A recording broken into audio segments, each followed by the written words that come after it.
ये क्वेश्चन 2025 के NDA NA examination 1 में पूछा गया है।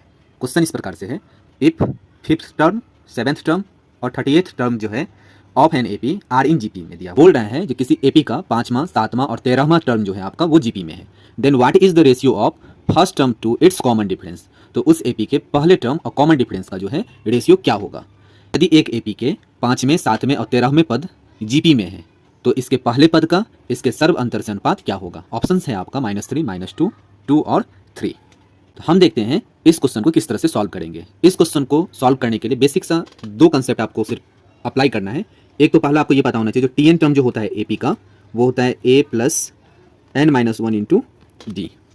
एक ये फार्मूला लगेगा इसमें, इससे आप इसका 5th term, 7th term and 38th term जो है एपी का फाइंड आउट कर सकते हो। फिर बोल रहा है ये जीपी जो है आपका फॉर्म करेगा। तो जीपी का जो है क्या कंडीशन होता है, अगर आपका A1, A2 और A3 ये आपका जीपी में दिया हुआ है तो इसका मतलब ये है जो A2 का जो स्क्वायर होगा वो आपका A1 इंटू A3 के बराबर होगा।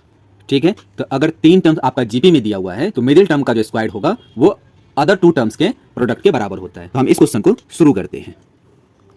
देखो बोल रहा है आपका जो 5th टर्म, सबसे पहले हम टर्म निकाल लेते हैं। तो T5 जो होगा इस फार्मूले के हिसाब से A + 5-1 into D, that is A + 4D हो जाएगा। ऐसे ही इसका जो 7th टर्म है वो हो जाएगा आपका A + 7-1 into D, that means A + 6D हो जाएगा। और 30th टर्म जो है इसका वो हो जाएगा A + 13-1 इंटू डी, ये हो जाएगा आपका A + 12D। और गिवन क्या है आपका, गिवन है जो T5, T7 और T13 जो है एपी का जो टर्म आर इन जीपी।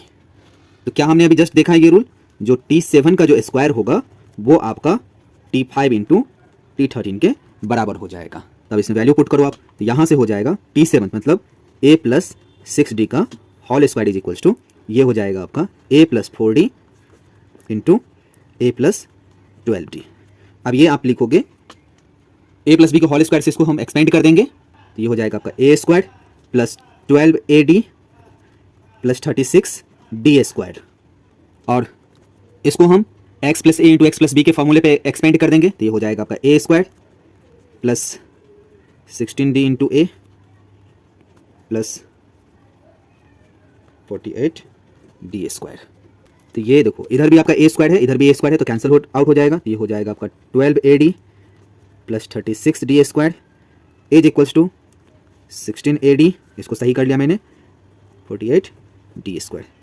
इससे हो जाएगा। अब इसको मैं इधर ले आऊँगा, ये हो जाएगा आपका -4AD, इसको भी इधर ले आएंगे तो -12D² इज इक्वल्स टू 0 हो जाएगा। तो इधर से हम -4D कॉमन ले लेते हैं तो ये हो जाएगा आपका A + 3D इक्वल्स टू 0। अब देखिए, अब यहाँ से चाहे तो ये वाला टर्म जो है आपका इक्वल्स टू 0 होगा या ये वाला टर्म जो है इक्वल्स टू 0 होगा। अगर हम यहाँ से -4D इक्वल्स टू 0 करते हैं, ठीक है, तो D आपका 0 हो जाएगा। यहाँ से इसको अगर सॉल्व करोगे तो D बराबर 0 आ जाएगा।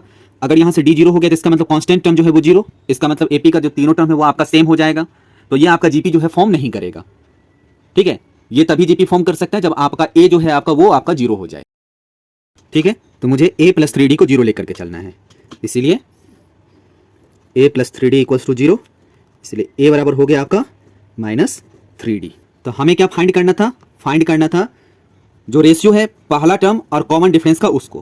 तो यहाँ पे वैल्यू हम पुट करते हैं तो ये हो जाएगा आपका A, यहाँ से हो जाएगा -3D अपॉन में D, तो ये आपका कैंसल आउट होकर के बन जाएगा -3।